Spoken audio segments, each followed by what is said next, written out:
So, if you're like me and about a majority of all of the internet, you've heard about this game called Exploding Kittens. And hopefully, you either love cats or hate them. Either way, you're going to be looking at this little game here and wondering what the heck is going on with this. From what I can tell you, it is a more of a Russian roulette style card game with some take that elements. And we're going to just kind of jump right into the box here and show you what exactly you're getting yourself into, because this is nuts.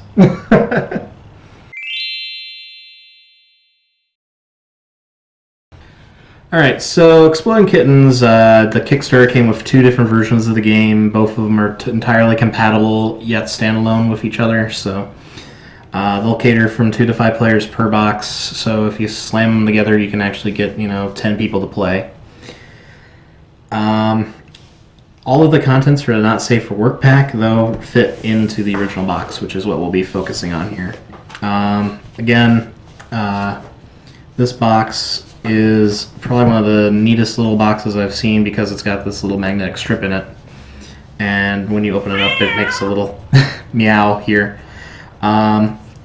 Which is also nice because it caters a little area in here where you can keep the actual Exploding Kitten cards and the rulebook itself in there, separate from the rest of the game. So that way setup for players are a little bit easier to do. Now the card quality itself is something I'm going to get into in the final thoughts, but after a few plays I'm already getting a few nicks on the sides. That is probably a little thing to note, but all the backs are different from each other. And if you look at the bottom of the box, it's got more artwork in the bottom of it to make it look like a little litter pan here, which is kind of amazing, but in my honest opinion, totally unnecessary, which is a lot of this game's how it feels, to be honest. So in this game, the whole idea is that this entire deck is stacked with various cards in it, and up to a number of these Exploding Kittens minus the number of player, or minus 1 for the number of players, is going to be in that deck, and it's going to be randomly shuffled up. And what's going to happen is you're going to take your turn by playing any cards from your hand and then drawing a card. If you draw a kitten, you're going to explode. You don't want that to happen. Thankfully, you have cards that will keep you from exploding. So, unlike normal games with these kind of take that elements, these cards are called diffuse cards, which allow you basically to once distract the kitten in some adorable way to keep you from exploding, and then you get to take that kitten and put it anywhere in the deck. So that's kind of a nifty little tactical thing you can do, where you can either kind of screw over the next person or you can wait for it further down the line. However, the thing is like on the first turn, if you choose to put it on top, the next person's going to play their diffuse, and the next person's going to play theirs. And obviously the game's just going to kind of come to a weird little standstill for a bit while everyone gets that out of their thing, and eventually comes back to you and you explode.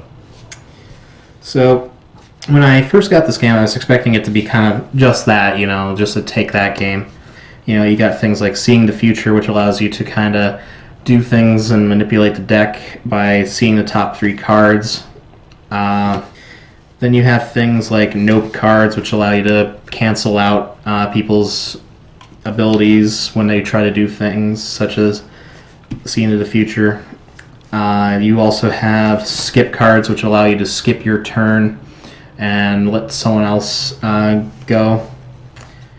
You've got the Shuffle cards, which allow you to shuffle the deck and basically prevent you from hopefully drawing a kitten. And then finally you've got things like Attacks, which basically allow you to force the next player to take 2 turns in a row while you don't draw any cards, which is kind of nice. And then you have Favor, which is a way for you to force a player to give you a card of their choice. Now, that would be it. Those are your standard things for most Take That card games. But in this one, you actually have things that are, well, cats, like the Rainbow Ralphing cats here. It barfs, and there's like 4 of these in the deck. And the point of that is you're actually trying to collect these cats, and when you collect the set of them, you get a number of extra rules, depending on how many you have. Now, in the rulebook here, it has every way you can possibly play the game here, explaining everything. I hate these little fold-up ones, but based on the size of the game, that's all you could really fit in here. But you have these special combos here. You know, if you have two of a kind, you can go ahead and, well, let's read this. Combos of groups. Whenever you have a pair, you may steal a random card from another player's hand. That's pretty nice. Normally when you play these favor cards, you get to choose what card they give you, which could end up being not what you wanted. But this one, you get to take a random card. Now, if you have three of a kind, so I have 3 Rainbow Ralphing Cats, if I discard those, I can take one card specifically from a player's hand. So this is where you're going to like steal people's diffuse cards or shuffle cards or attack cards. You know, these are good ways of kind of getting more cards that you want while denying them cards that they have and possibly would use. Now, the last option they have is if you have 5 different cards, just period. It can be attacks, it can be any sort of diffuse cards if you like, different cats. You may discard those and just take any card you want in the discard pile. Which is kind of a nifty option, especially once all the discard or the defuses have been played. It can kind of give you a unique advantage there. But on the other hand, you have less options. So again, I have to say that this is kind of a surprise because you get a little bit more tactical set collection in here than you would in any other take that style card game, such as like Munchkin, where you're simply trying to play cards and play the right cards at the right time. This one actually has a element of you building up your hand and doing some hand manipulation to try to get these card sets of cats and hopefully, you know, find a way to outdo your opponents before they force you to draw an exploding kitten. So that's all that really comes in the box. The Not Safe for Work pack comes with an additional rulebook, but again, it's not nearly as good as this box that they give you for the base game, which does fit both. And I just got to do that one more time for the camera because that is just amazing that they put that in there, and it's really gimmicky. But it does fit that theme so well that it's a little overproduction with the magnetic strip and the sound, and it's nice to see, but I just wish the card quality was a little higher stock. But we'll get into that in the final thoughts. So, Exploding Kittens is kind of a very odd duck in my collection of games here. I'm a fan of the Oatmeal comic strip, which is what first, alerted me of this Kickstarter project. I'm, of course, an avid, deeper board gamer. I play a lot of, mid-weight games, and this is definitely a light game. There's no way you can deny that. But I mean, you can compare it to other kind of take-that-style games like Munchkin or My Star and a few other reviews I've done in the past here. But it definitely fits that take-that category, but it also adds just a subtle layer of set collection on top, which actually kind of makes it a little bit different than what I initially expected for a game like this. I mean, you're still dealing with this whole tactics of, you draw a card and it's a kitten, and then it explodes unless you play the diffuse, in which case you can hand it off to the next poor sap, or you can put it somewhere else in the deck. I mean, that's a huge layer of actual tactics and strategy that you got to worry about here, because in the first part of the game, everyone's got a diffuse. So if you play it back there, everyone's just going to play their fuses until it comes back to you and you explode. So you got to kind of catch them off guard and have them hit their own kittens first, in a sense. I mean, there's a lot of ability in here for you to lose. Just like, we haven't play tested this at all on a bunch of other games like up in that category for Take That. But, for a game that's about you trying not to lose, this is not a bad variant of what I like to call the falling game, where you kind of have all these people doing the similar thing, but you're just trying to be the last one to, lose, in a sense, or rather be the last one to live. So we're going to kind of go right into the final thoughts and break it down on that. Artwork, the card quality is okay. The graphic design is not terrible, but I wish some of the icons were a little bigger. And there's a lot of like white space on the cards. That's something that really kind of affected me. I mean, the box art is fine, and the not safe for work stuff. Obviously, you can't exactly play that amongst youngsters, but it's a good laugh to kind of put out there and look at, even though it doesn't serve much form or function other than that. I would say, again, this is a serviceable artwork game, but just so much of white space with that guy's style. It would be nice to see maybe more color or some more things going on. I mean, thankfully, you got kind of these bright neon colors on the edges of things, but still not quite enough for me. So I'm going to go ahead and give that a 5. Again, wish those icons were bigger. That's the biggest point. Alright, so then we go right into our component quality. These cards and the box are serviceable. Again, the box is nice, at least the one that it comes in. You've got this nice little mag strip down here that helps you open it up, and that kind of cool thing that opens it, meows at you, which is really funny. And enough room in here to hold both the decks from the two boxes, making the not safe for work box kind of pointless. And honestly, I've repurposed this for another card game. Just also because it's something odd to talk about with the set piece that says not safe for work edition on it. And they're talking about wizards with, well, we're not going to that. The card stock, though, is not the best. It's kind of going to suffer from a lot of repeat plays. Ours already have a kind of few dinky white edges on it from a few shuffles, and we haven't had the game all that long. So the card quality could have been slightly better. I mean, they did a decent one, but yeah, for something that's going to have such heavy shuffling involved, it should have been just a bit better. Now the box itself, that's going to give it a bit more, factor in there for what I like, because the magnetic strip's a nice option. I've had this before on other games and really enjoyed it. The fact that it's got this interesting gimmick with the meow is just kind of a bonus point there. The little sleeve, though, to carry the kittens was a good addition, though, so that way, depending on how many players you're catering to, you can kind of shuffle those in based on that. Although I would have wished there was just a bit more room in there for the diffuse cards as well, so it makes things a little harder to separate then. So we're going to go ahead and give component quality, again, a 5. Probably 6, just because I'm feeling a little generous there. The box is rather nice, and that's a good point. However, card quality is, again, it's serviceable, but not heavy soil. So you gotta maybe sleeve these cards eventually if you're a sleever, which there's not gonna be room in the box for that at all. At least I don't think so.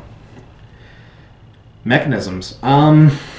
Well, you know what you're getting with this game. You're getting a kind of take that style card game. What you don't expect is that set collection. And really and truly, I'm going to have to break this into 2 decks, since they're pretty much mirrors of each other. Each deck on its own for 3 to 4 players is really good for what it does. But if you combine the 2 together and play with 3 and 4 players, then the game's going to go on longer, and you're going to have a lot more sets to collect. And I'm not sure how much of an experience people like for that, especially for something that's supposed to go by a lot quicker. So I would suggest and recommend that you only play of 1 deck, where you kind of do this whole pick and choose sets of cards and you stick it into a deck, if you're doing that. Or maybe even just randomly remove half the decks that you shuffle together. Whatever works. However, that will affect the sets of the game. So, standalone, the mechanics are very sound. You gotta take that element in there. You're dealing with the whole, Russian roulette style gameplay. It works for what it is. I would give that alone, a serviceable. I keep saying that word. I'm sorry, but it just kind of works, but it's not all that brilliant. We're going to give it a 6. This is something just off mechanics alone. I'm probably going to play it more because of the artwork than the mechanics. And in my own personal opinion, I give it a 6 because of how well it does what it does as far as the set collection and stuff goes. But my own personal rating, I would almost give this a 4 or a 3 just because it's not something that I'm going to play repeat over and over again. Much like Munchkin and other take-that games, it can get kind of drawn out over time. And unfortunately that hits into the replay factor. So, for a light game that you're going to play with friends on like maybe a night where you're getting a few drinks in you or something, it's not bad. It's got a decent amount of replay in it just because of, who you play with or, what situation you're in maybe. But if you're doing like repeat plays in a single night, this is going to wear on you real quickly. A lot of the jokes are going to come up again, just like this Cards Against Humanity thing. Unless they expand on it, you're doomed to see the game repeat itself over and over again. So once in a while, this isn't bad, but it's not like a coffee night game where you're going to keep bringing it out every coffee night once a week, or maybe multiple times in a party, maybe 2 or 3 times at most, and then people are going to get real tired of it after that point. At least in my opinion. I'm not sure if people are out there have friends that are just really into these kind of games, but that's probably the type of people this game is trying to cater to. So again, my personal opinion in here, replayability is definitely a 2. I don't enjoy playing this game that much to do repeat plays. I mean, I have fun with it a little bit. The set collecting is nice. And the take that nature of it's nice, and also the ability to put the cats back in wherever I want in the deck is again very nice. But they're not quite enough to make up for the fact that a lot of it's just pasted on theme, on there. As I hate to say it, but it's all flavor text, which I know a lot of people really don't like in like the heavier board game scenes. Oh, so final thoughts. I'm going to give this a 4, honestly.